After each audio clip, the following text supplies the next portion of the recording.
Amigas y amigos, muy buenas tardes tengan todos ustedes. Los saluda con el afecto de siempre José Manuel Villalpando, aquí en una emisión más de su programa, La historia que quiero vivir, que, como ustedes bien lo saben, está disponible los sábados a las 5 de la tarde en el canal de YouTube, valga la redundancia, de José Manuel Villalpando. Sí, todos los sábados a las 5 de la tarde se sube el nuevo programa, el correspondiente a cada 8 días, pero sin embargo, este canal lo pueden ustedes consultar, ver, oír, escuchar cuando ustedes lo deseen, cuando gusten, y en él van a encontrar literalmente centenares de programas anteriores. Eso sí, el de cada semana se sube, como se dice, cada sábado a las 5 de la tarde en puntito. Les agradezco infinitamente a todos ustedes, amigas y amigos, el honor de su atención, el que estemos juntos para platicar de estos, a veces, capítulos, a veces episodios, a veces retazos de historia, como será en la ocasión de hoy, y que sin embargo, pues es un esfuerzo que hacemos conjuntamente ustedes y yo, ustedes por estar allí escuchándome y atentos, inclusive preguntándome que a qué hora subo el programa, y yo pues simplemente con la pasión por platicar de historia. Este es un programa, como bien lo repito cada ocasión, que no tiene ningún tipo de remuneración económica, que no tiene un objetivo económico, que no está monetizado y que simplemente existe gracias al apoyo de todas y todos ustedes. Y por supuesto, les reitero, eso sí, que están abiertas las vías de comunicación para comunicarnos, valga también la redundancia, a través de mi correo electrónico villalpandohistoriador@gmail.com, en mi página de Facebook Villalpando la Historia, o bien en los comentarios que permite este propio canal de YouTube. Así que, amigas y amigos, si les parece bien, vamos a iniciar el programa de hoy. Y es que en esta ocasión debo confesarles que cuando me disponía yo a preparar, estudiar y finalmente grabar este programa, me debatía entre un tema que está de moda, que son los Juegos Olímpicos allá en París, para hacer una especie de gran resumen de cómo ha sido la participación de México en los muchísimos, ya casi una treintena de eventos deportivos olímpicos en el que nuestro país ha participado. Sin embargo, primero, pues siguen corriendo los juegos. Segundo, pues tenemos los resultados de siempre, para ser más claro. Y tercero, cuando revisaba yo la primera participación de México, que ocurrió en los segundos Juegos Olímpicos, también celebrados en la ciudad de París, pero en el año de 1900, me di cuenta además también de que no solamente México iniciaba por primera ocasión esta presencia en las contiendas olímpicas, sino que en ella también obtuvieron aquellos mexicanos de hace ya 124 años, el tercer lugar, alcanzando la medalla de bronce. Esto me llamó la atención porque el deporte en el que participaron es el polo, que se juega a caballo con un mazo y que le pegan a la pelotita. Bueno, los polistas mexicanos alcanzaron la medalla de bronce. Pero además también estaba yo recordando, concomitantemente a los Juegos Olímpicos, que en ese mismo año de 1900, en la ciudad de París, se llevó a cabo un gran evento internacional, la Exposición Mundial de París, precisamente de 1900.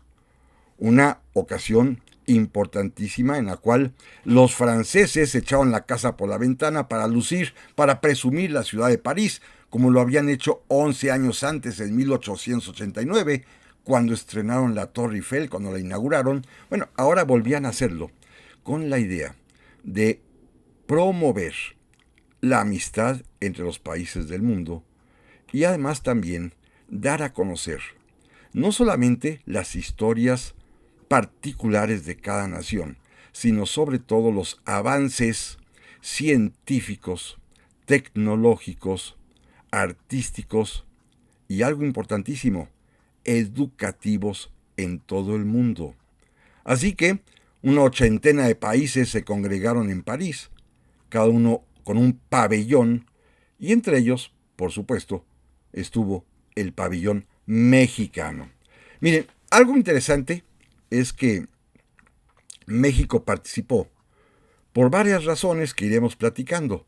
Una de ellas, fundamental, es que al presidente de la República en ese momento, el general Porfirio Díaz, le interesaba muchísimo demostrarle al mundo la paz y el orden que había en México. Naturalmente, había que aprovechar la amistad que se tenía con Francia para darle a conocer a las demás naciones que México no solamente era un país que tenía una historia, la prehispánica, majestuosa y digna de ser dada a conocer. Era el objeto principal, digamos, de nuestra presunción, nuestro pasado prehispánico, para lo cual pues van a llevar piezas importantísimas de arqueología para decorar el pabellón mexicano. Pero sobre todo, a don Porfirio lo que más le importaba era demostrar al mundo que México era ya un país seguro, un país en paz, un país con progreso, un país que podría ser atractivo para los inversionistas mundiales, un país que tenía facilidades para el comercio, para la industria, para la agricultura, para la minería, y un país además también que tenía una especial predilección por las bellas artes. Así que don Porfirio Díaz, pues con este interés que tenía él de que México se luciera en todo el mundo, como lo había hecho 11 años antes también en 1889, le encomendó a su secretario de Relaciones Exteriores, don Ignacio Mariscal, pues que organizara todo de tal suerte que México pudiera enviar una digna representación a París para que hubiese un pabellón mexicano en aquella ciudad que al mismo tiempo en ella se desarrollarían también los segundos Juegos Olímpicos de la era moderna. Los primeros, como ustedes bien saben, habían sido celebrados 4 años antes, en 1896, en Atenas, y los segundos correspondieron a la capital de Francia, misma que también organizó esta exposición universal. Y aquí vienen ya pues nuestros personajes que participan en esta historia, en la cual, bueno, habrá diversos, como ahorita platicaremos, para que rematemos con el equipo olímpico mexicano que obtuvo la medalla de bronce en las Olimpiadas de París de 1900. Pero primero, para poder participar, fíjense que el gobierno del presidente Porfirio Díaz designó como embajador, ministro plenipotenciario ante Francia, a un personaje muy interesante y que no era ni político ni era tampoco diplomático. Nombró como embajador de México en Francia a don Antonio de Mier.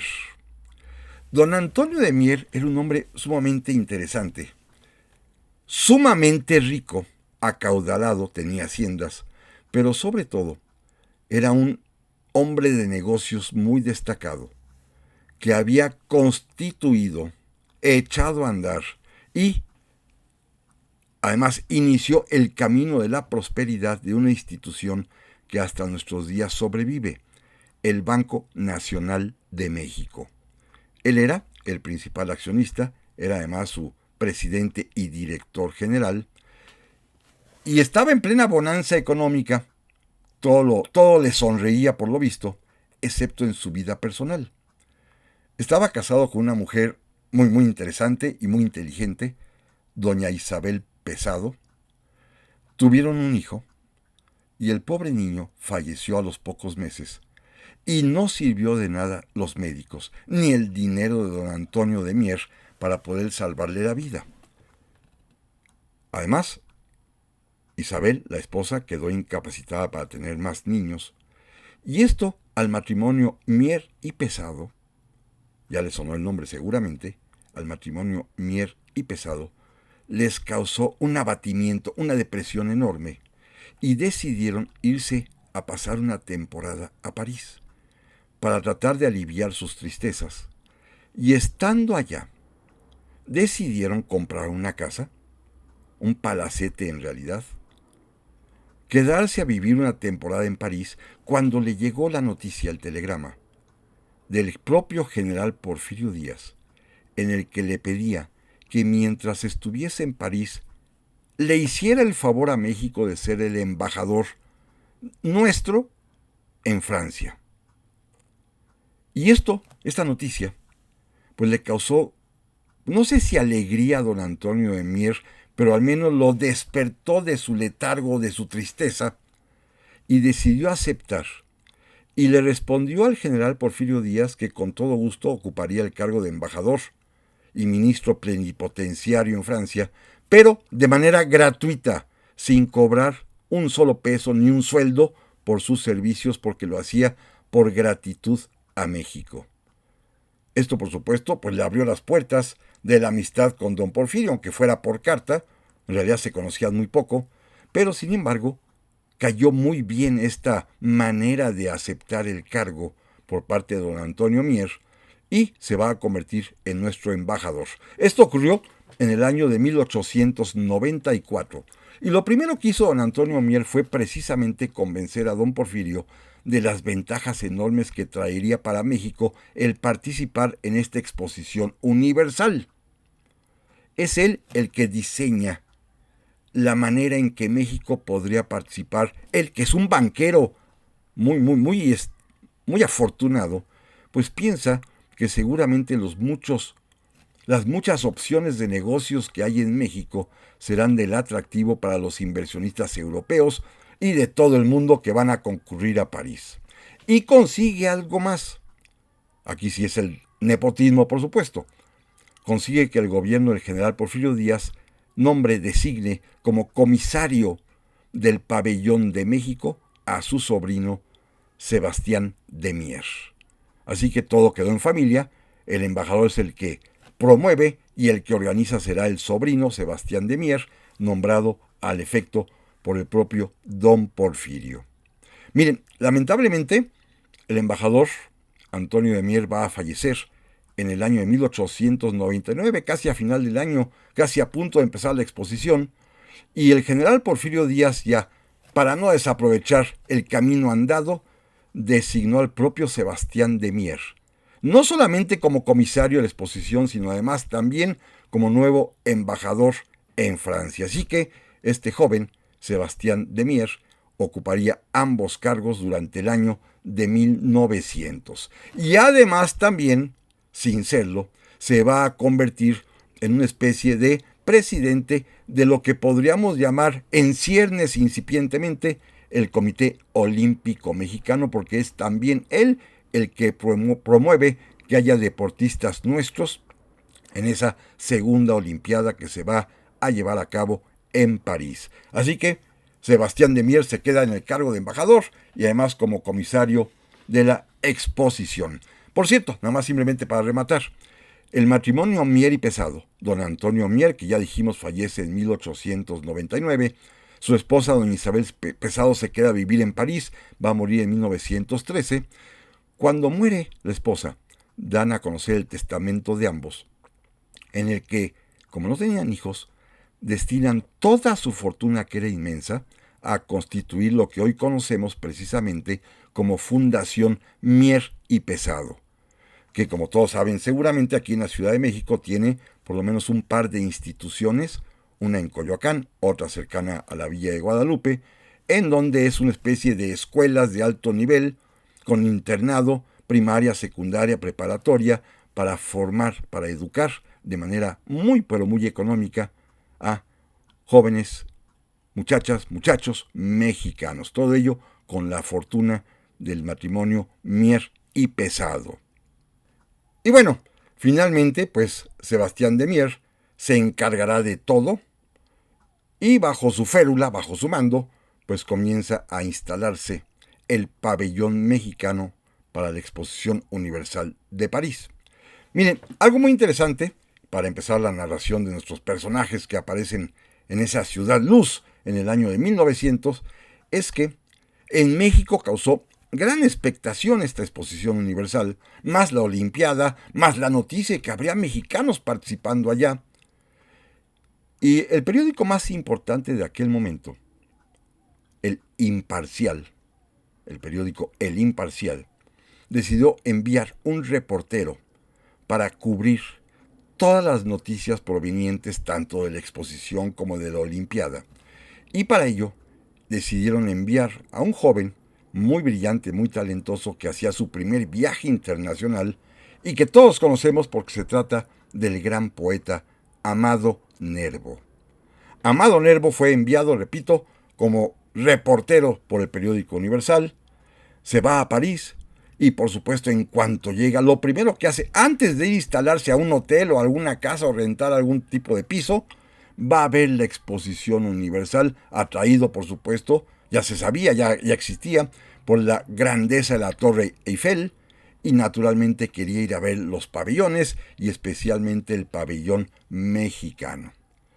Cuando paseaba por la exposición, en una lugar donde pocas personas hablaban español, había de todos los idiomas ahí, pasó por un pequeño pabellón que le llamó la atención, el de la República Hermana Nuestra de Nicaragua. Chiquito, casi un pequeño cuartito en realidad los nicaragüenses, a diferencia del mexicano que era muy ostentoso, y allí conoció nada más ni nada menos que al embajador de Nicaragua en Francia, que era otro gran poeta, Rubén Darío.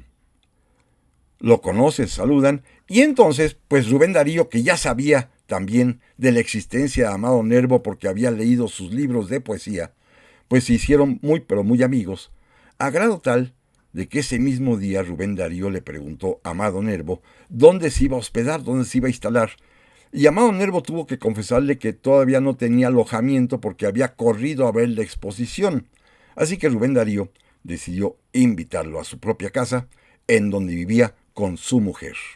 Y allá fue a dar Amado Nervo a la casa de Rubén Darío. Allí conocerá a una persona interesantísima, la mujer, y digo mujer, además, entre comillas, de Rubén Darío, la famosísima princesa Paca, doña Francisca Sánchez, que en realidad era la amante de Rubén Darío, quien efectivamente estaba casado con su esposa, a la cual había dejado en Nicaragua.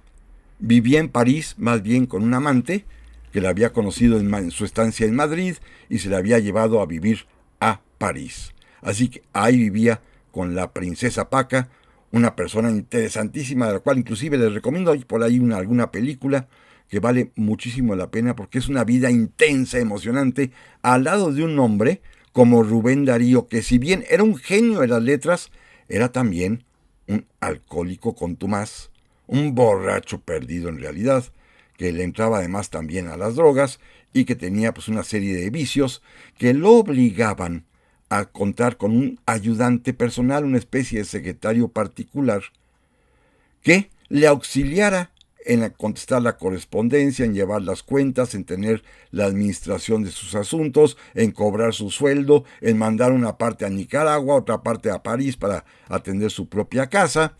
Y este personaje que también va a conocer al propio Amado Nervo es otro mexicano del cual ya hablamos en alguna ocasión. Se trata de Julio Sedano, un mexicano que vive en París, que se dedica a ser una especie de intermediario comercial. Él se encarga de conectar inversionistas mexicanos o comerciantes mexicanos o productores mexicanos con compradores, inversionistas o productores franceses, como una especie de intermediario, y cobraba comisión por los negocios que hacía, y además también trabajaba para Rubén Darío como su secretario particular. Ya se acuerdan seguramente, es aquel al cual, por sus barbas largas, el propio Rubén Darío lo bromeaba diciendo que parecía hijo de Maximiliano. Ya hablamos en alguna ocasión de él. Bueno, en esta circunstancia, Amado Nervo conoce también a Julio Sedano. La vida en esa casa debe haber sido muy peculiar, porque Amado Nervo, un hombre que no participaba en francachelas ni en borracheras, se sentía un tanto cuanto angustiado por la constante embriaguez de Rubén Darío y porque pues todos los días tenía que decirle que no lo podía acompañar, que no lo quería acompañar, porque todos los días Rubén Darío salía de fiesta, eso sí, acompañado de Julio Sedano, que se encargaba de cuidarlo. Así que Amado Nervo estaba un tanto cuanto a disgusto, muy agradecido sí con Rubén Darío, pero mejor se fue un día a deambular, a caminar. Y andando por el famoso barrio latino allá en París, se sentó en un café y se percató que en la mesa contigua había una muchacha, que a él le pareció hermosísima, bellísima, y de inmediato algo le brincó en el corazón y se acercó a platicar con ella. Y le dijo, ¿me permitiría que la acompañe esta tarde? Y esta chica le respondió, francesa ella, no, yo no acepto compañías por una tarde nada más. Y Amado Nervo le preguntó, ¿entonces por cuánto tiempo? Y la muchacha le respondió, por toda una vida.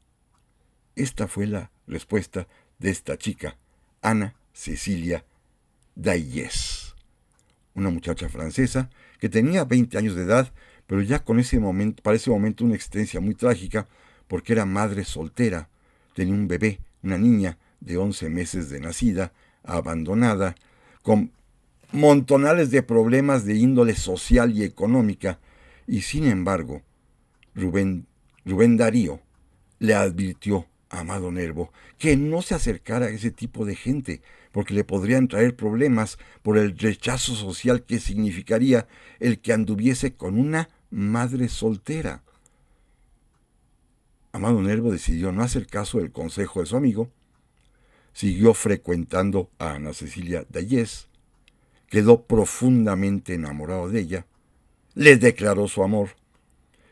Y esta chica, que fue muy difícil de convencer, porque en ella misma pesaba esta mácula social de ser madre soltera, lo cual en aquel tiempo, hace 124 años, era una terrible mancha, finalmente accedió y se va a convertir en el gran amor de la vida de Amado Nervo.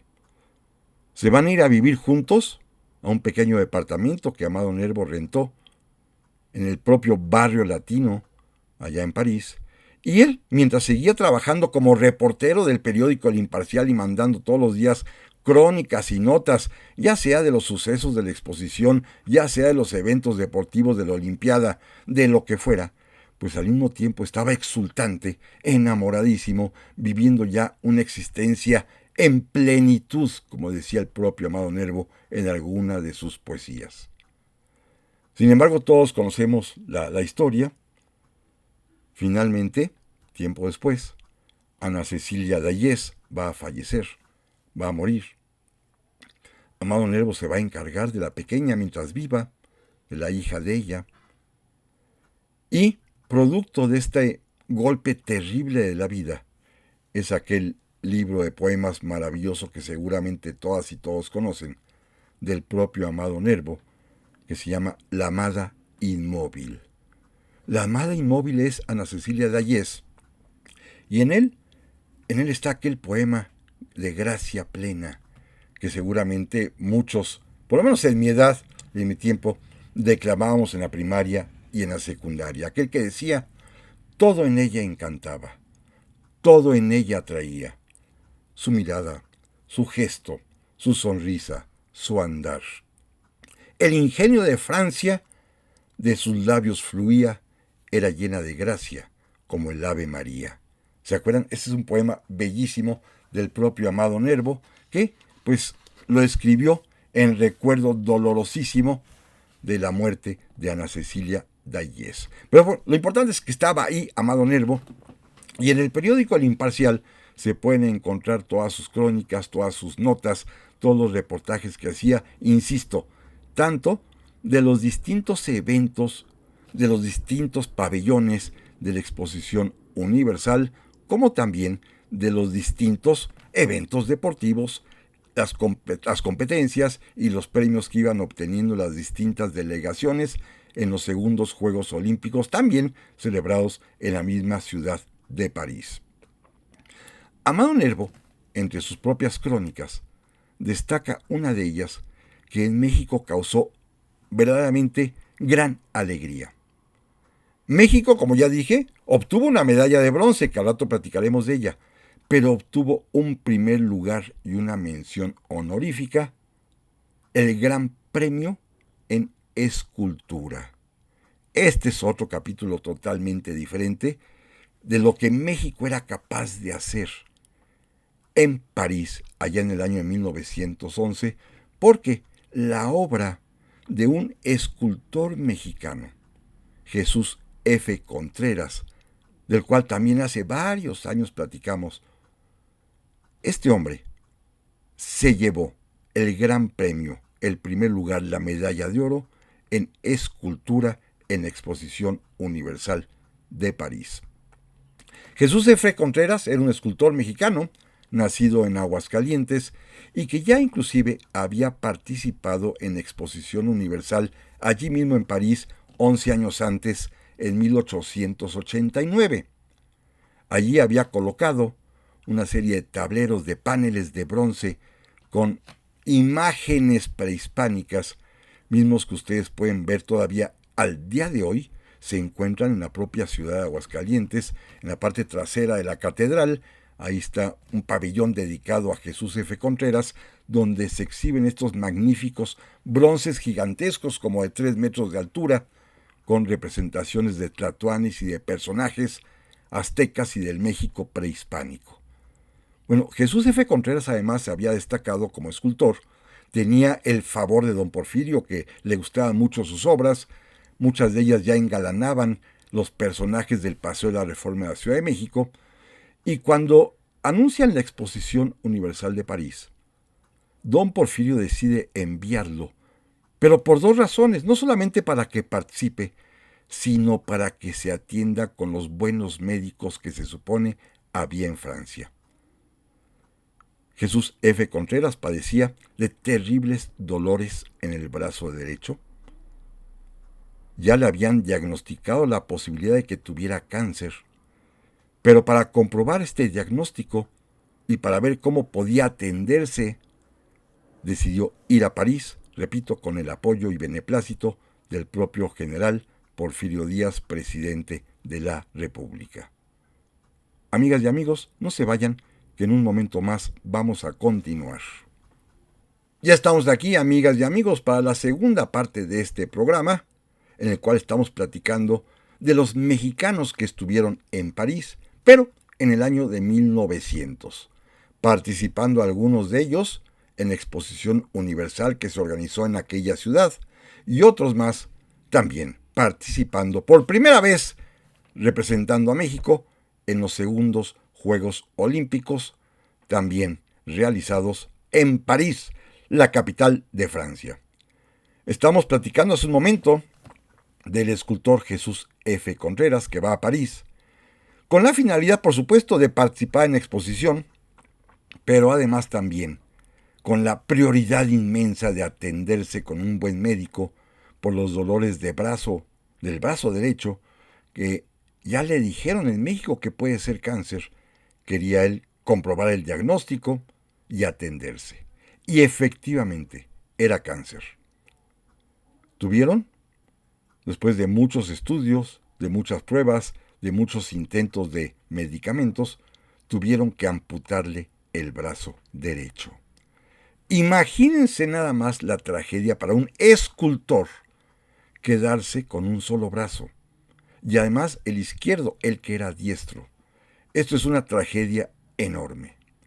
Sin embargo, la fuerza de voluntad del propio Jesús F. Contreras era tan grande que decidió, a pesar de ello, participar con una escultura en la Exposición Universal de París. Con un solo brazo. Primero modeló la escultura que pensaba hacer, que tenía en su mente, con arcilla, y después, con la ayuda de algunos operarios, la esculpieron en mármol. Es esta famosa escultura que seguramente ustedes habrán visto, llamada Malgré Tout. Malgré Tout. que significa a pesar de todo. Es quizás el mejor nombre que pudo darle a esta obra de arte, porque a pesar de todo, a pesar de tener ya un brazo amputado, a pesar de sus limitaciones físicas, pudo esculpir una obra de arte maestra. Se encuentra actualmente, el original, en el Museo Nacional de Arte en la Ciudad de México, en la entrada. Hay una copia que por mucho tiempo, pues el original estuvo en Alameda, en el centro de la Ciudad de México, ahí estuvo por mucho tiempo. Después, como era objeto de vejaciones, ya saben cómo es nuestro pueblo, a veces un tanto cuanto bravío e inculto, se la llevaron la original para cuidarla al Museo Nacional de Arte, y en Alameda hay una reproducción.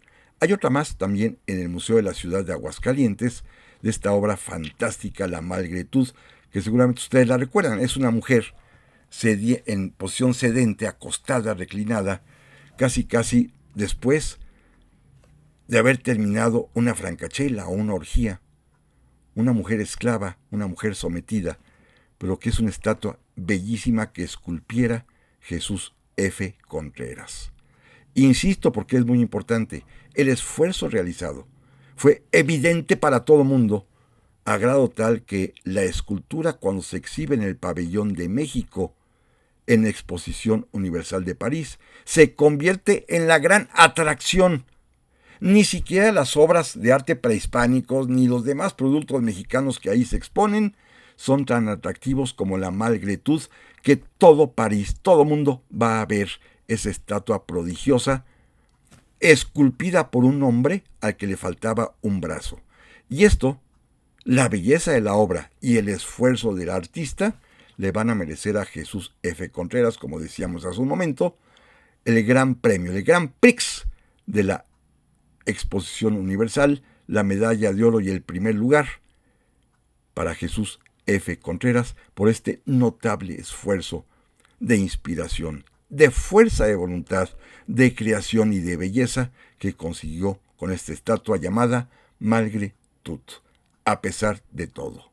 Fíjense, Jesús F. Contreras perdió el brazo, pero ganó allí la fama y la inmortalidad. Bueno, en la misma Exposición Universal de París, para avanzar, fíjense, pasó algo muy peculiar. El gobierno de Francia, encabezado por el presidente Émile Loubet, había decidido, sí, que en esta exposición lo principal, lo prioritario fuera la amistad entre los pueblos y que cada nación mostrara sus avances, pero no solamente los científicos, los tecnológicos, los económicos, los comerciales, los agrícolas, los artísticos, sino que el presidente de Francia, que era maestro de origen, Émile Loubet, decidió que también las naciones exhibieran, mostraran sus avances en materia de enseñanza y educación. Y entonces, en el pabellón de los Estados Unidos había una parte dedicada a la educación, en el pabellón de Francia, en el de España, todos los países, Inglaterra y todo el mundo presentó sus avances en educación, excepto los países iberoamericanos, salvo Argentina y Chile que sí los tenían, pero Centroamérica y México, nada. México no tenía nada que mostrar como avances educativos en esta exposición.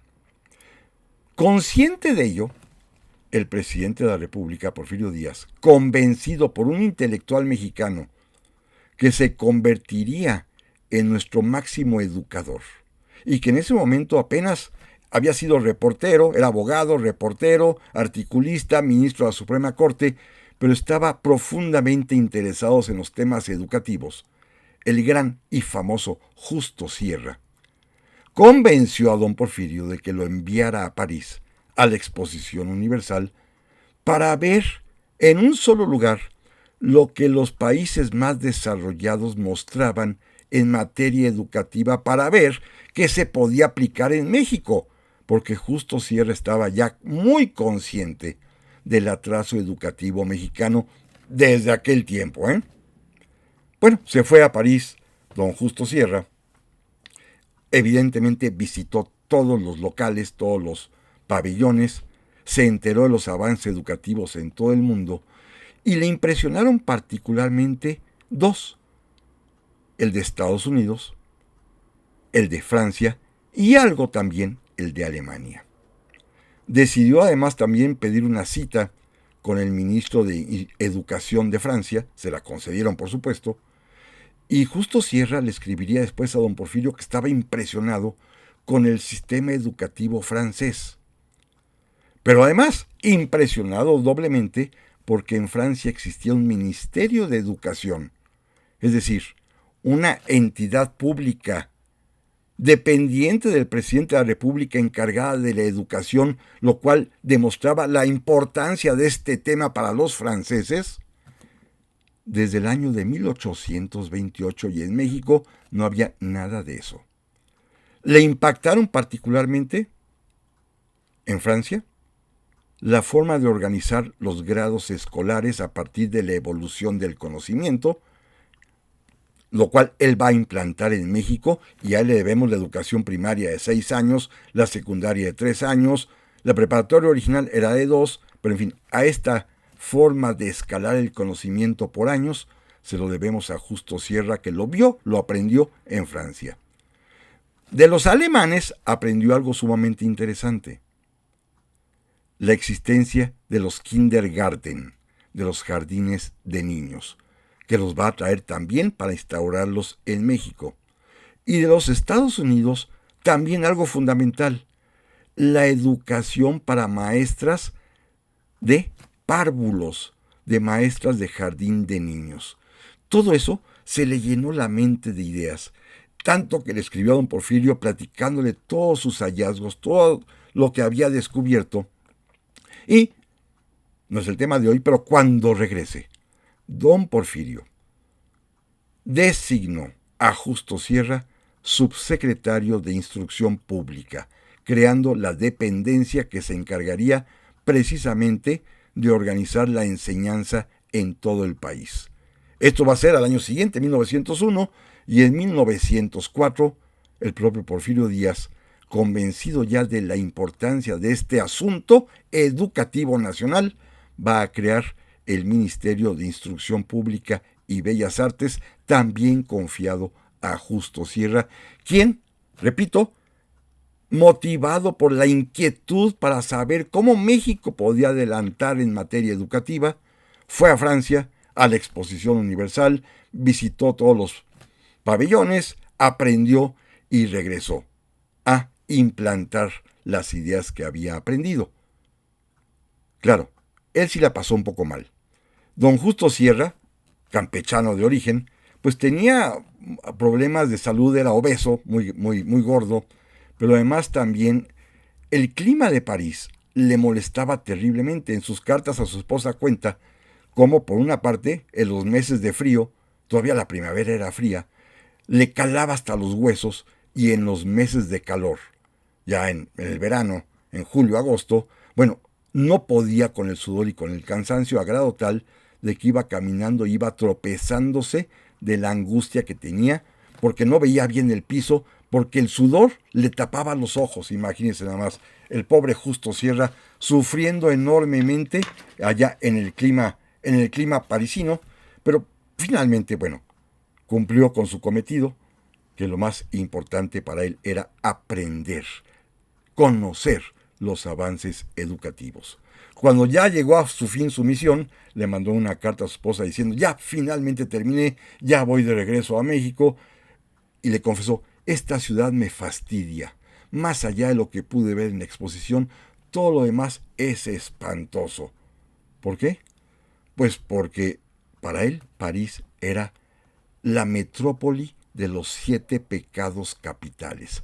Así se refería a París el propio Justo Sierra, que estuvo allí, repito, para aprender, aunque no estaba muy a gusto en París. Todos los demás la pasaban maravillosamente bien, pero por lo visto don Justo fue el que la pasó bastante mal, simplemente porque su temperamento, su organismo no le permitió apreciar, o quizás porque, yendo de comisión, tuvo que ir solo. Dejó a su amada esposa, el que fue un hombre absolutamente siempre fiel y leal, aquí en México, y seguramente pues le extrañaba enormemente. Don Justo Sierra anduvo ya en París. Y bueno, quizás lo más interesante de todo, como decíamos al principio, lo he repetido varias veces, es que también en París, en este año de 1900, y aprovechando ya el final de esta crónica que estamos haciendo de episodios, pequeños retazos de historia mexicana en aquella ciudad luz en el año de 1900, al principio del siglo XX, es que México participó en los Juegos Olímpicos de ese año, los segundos Juegos Olímpicos de la era moderna.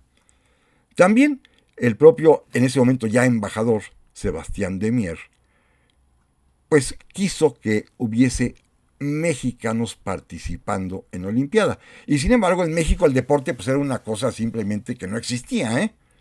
Pero aprovechó que en París vivía una familia de mexicanos, también muy, pero muy adinerados, que probablemente quisieran participar en la Olimpiada. ¿Por qué? Porque eran aficionados prácticos al polo.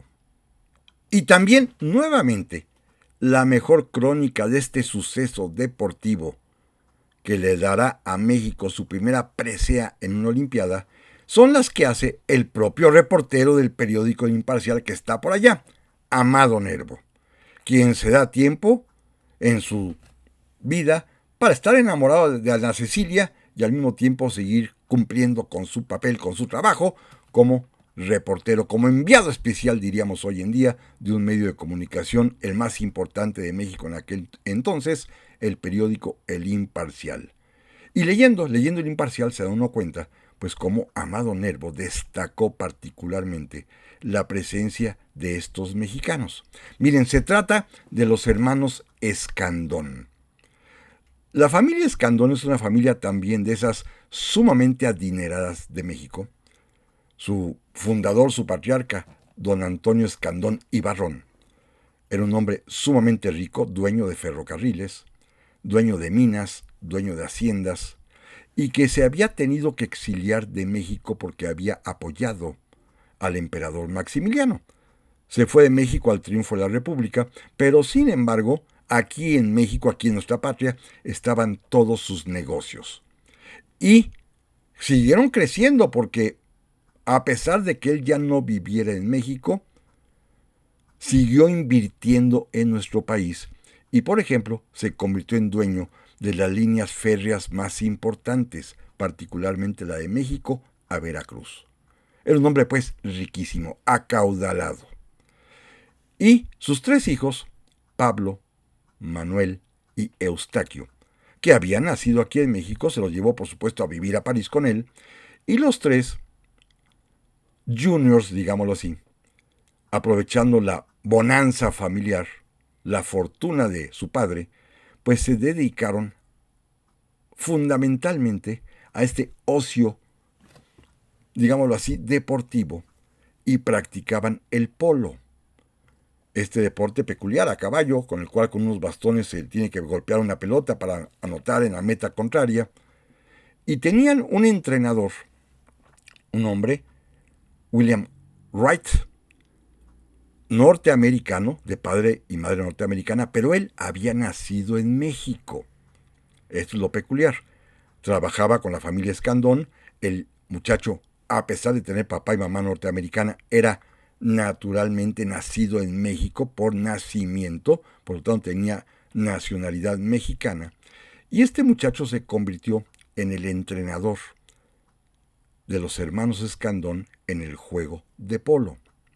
Así que eran ya una cuarteta, los tres hermanos más el muchacho norteamericano mexicano, y conocían muy bien, por supuesto, al antiguo embajador Antonio de Mier, quien había fallecido, pero también al nuevo embajador Sebastián de Mier, y él los convenció de que participaran como delegación mexicana, como equipo mexicano, en la Olimpiada.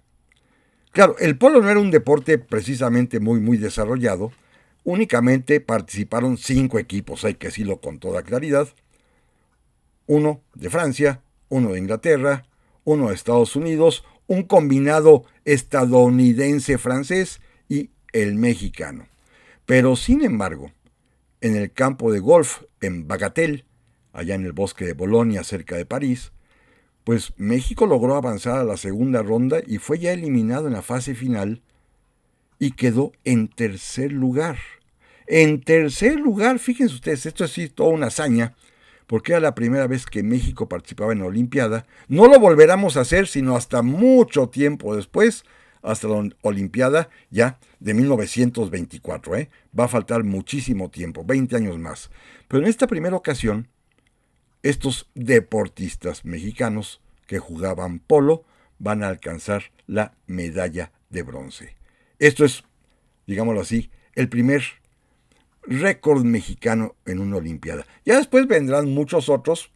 Como sabemos, ya van casi 80 las medallas de oro que ha obtenido México en los Juegos Olímpicos, pero si los dividimos entre el número de Olimpiadas que ha habido, siempre vemos que nuestra participación es bastante mínima, bastante limitada, salvo en ocasiones sumamente importantes cuando, por ejemplo, nuestros marchistas obtienen medalla de oro, o cuando aquella vez el Tibio Muñoz en el 68 sorpresivamente también ganó en natación una medalla de oro, o en clavados, en fin, y particularmente en ese otro deporte que es la equitación, donde también México destacó muchísimo en la Olimpiada de Londres de 1948, cuando tanto en lo individual como en equipos, México también obtuvo medallas de oro, cuando este equipo era conducido por el coronel Mariles, que seguramente ustedes han oído hablar de él, que ganó la medalla de oro. Bueno, se ve que los caballos son muy afines a la naturaleza mexicana, y así sucedió en este año de 1900 exactamente, cuando los tres hermanos Escandón, Pablo, Manuel, Eustaquio y Willie Wright, ganaron la medalla de oro. Los Escandón es una familia muy peculiar, repito yo, muy rica, y tenían mucha conciencia de lo que significa estar cerca del poder, y entonces se dividieron las faenas. Pablo se dedicó, el mayor, a cultivar la relación con el gobierno mexicano. Él va inclusive a regresar a México, va a ingresar al Estado Mayor Presidencial del presidente Porfirio Díaz, quien lo utiliza porque es un hombre que habla varios idiomas, que además se mueve en las altas capas sociales, y entonces, como oficial del Estado Mayor, le va a servir a don Porfirio, por ejemplo, como intérprete traductor en la famosísima entrevista que Porfirio Díaz sostenga con el presidente de Estados Unidos, William Taft. Déjenme decir una barbaridad, aprovecho de una vez. Es él el autor de esa famosa anécdota que cuando el presidente Taft le dice al general Porfirio Díaz que quiere que México deje de apoyar a los países centroamericanos, que permita que una escuadra pase por Baja California, que dejen de invertir y ponerle trabas al problema de las haciendas algodoneras en Tlahualilo, en Durango. Al escuchar todo esto, en voz de su traductor, Pablo Escandón, don Porfirio, molesto nada más le dijo: dile que se vaya a la tiznada. Y Pablo Escandón, muy prudente, muy diplomático, le tradujo al presidente Taft. Dice el presidente Díaz que se lamentó de no poderlo atender. Claro, don Porfirio lo dijo con otras palabras más soeces. Después, años después, Pablo Escandón va a ser nombrado, todavía en época de don Porfirio, gobernador del estado de Morelos. Ahí lo alcanza la revolución y él tendrá que finalmente salir de allí, literalmente huyendo, y va a ir a pasar sus últimos días, por supuesto, a su casa en París. El otro hermano, Manuel Escandón, se va a dedicar a los negocios. Él también regresará a México. Él será, digamos, el presidente de todas las operaciones mercantiles de los Escandón. Y el tercero, Eustaquio, él se queda en Francia administrando los negocios que la propia familia tiene también en Europa, que son bastantitos. Una familia muy, pero muy acaudalada. Conviene decir que cuando don Porfirio se exilia y llega a París, antes de encontrar una pequeña departamentito muy chico donde va a vivir don Porfirio, se va a hospedar precisamente en la casa de Eustaquio Escandón, allá en París, Francia. Bueno, esto es la participación de México en ese año de 1900 allá en París, tanto, insisto, en los Juegos Olímpicos como en exposición universal. Creo que sí podemos extraer algunas conclusiones muy válidas de lo que hemos platicado en este programa, porque si bien son retazos biográficos, pues sí, sí conviene entender este tipo de vida de estos mexicanos que viven aventuras de toda índole en París. Otros más, por ejemplo, tendrán este tipo de aventuras que ustedes imaginan entre mujeres y francachelas, pero estos otros que hemos platicado, pues tienen una vida muy intensa, desde el propio embajador Antonio de Mier, después su sobrino Sebastián de Mier, naturalmente Amado Nervo, que es allí donde finalmente encuentra la mujer de su vida y la que le dará la inspiración para siempre, pero también Julio Sedano, este personaje extrañísimo del cual ya platicamos hace poco tiempo, que decíamos fingía ser hijo de Maximiliano y finalmente será fusilado en 1917 por los propios franceses por haber servido de espía a favor de Alemania con su cómplice, la famosa Mata Hari, a la que conocía de antaño porque Mata Hari era también, digámoslo así, entre comillas, amiga de Rubén Darío. También platicábamos un poco, fundamentalmente, de este otro personaje trágico, pero de una enorme riqueza de voluntad que es Jesús F. Contreras, el escultor. Y naturalmente, pues hay que destacar su obra de arte magnífica, que repito, pueden verse en el Museo Nacional de Arte, en Alameda de México o en el Museo de Aguascalientes, que es la Malgré Tout. A pesar de todo, porque a pesar de todo consiguió esculpir esta magnífica obra de arte mexicana. Naturalmente, los padecimientos de Justo Sierra, pero sin embargo, su visita fue trascendental. Todo lo que aprendió lo aplicaría después en México. Él es el que establece los jardines de niños, él es el que establece los ciclos escolares como los conocemos hoy en día, él es el que establece las ideas de cómo crear la Escuela Normal de Educadoras para enseñar a los niños, y todo esto Justo Sierra lo va a traer de París, a pesar de los achaques terribles que él tuvo que padecer por efecto del clima que no le acomodaba en lo más mínimo y de que seguramente más bien extrañaba a su esposa. Y naturalmente, el éxito olímpico representado por los hermanos Escandón, deportistas, sí, de este deporte un tanto cuanto de alcurnia o de élite, que es el polo, porque requiere, por supuesto, tener caballos propios y mantenerlos, lo cual pues es una verdadera fortuna, y que van a ser quienes obtengan para México la primera medalla en una contienda olímpica, la de bronce sí, pero es la primera que obtendrá una delegación mexicana. Así que este es el tema. Como ven, se trató el día de hoy no de una gran historia, sino de un retazo de historia. A veces, los grandes episodios, que son los que ocupan buena parte de nuestro programa, pues son trascendentales y hay que conocerlos, pero en otras ocasiones también. Bien podemos detenerlos a estas pequeñas historias, a estos retazos de historias, a estas biografías, a este actuar de connacionales nuestros, de mexicanos también, que han vivido determinado momento de su vida experiencias importantísimos para ellos y que muchas de ellas, como el caso de Justo Sierra que acabamos de ver, trascienden para nuestra patria, para beneficio de México. Esto ha sido el tema de hoy, amigas y amigos, un tema diferente, lo entiendo, un tema distinto, pero se trataba esta vez más bien de hacer una charla coloquial, platicando, recordando a estos mexicanos que estuvieron allá en París en el año de 1900, tanto en la Exposición Universal como en los segundos Juegos Olímpicos. Amigas y amigos, muchas gracias por su atención y primero Dios, aquí nos vemos la próxima semana.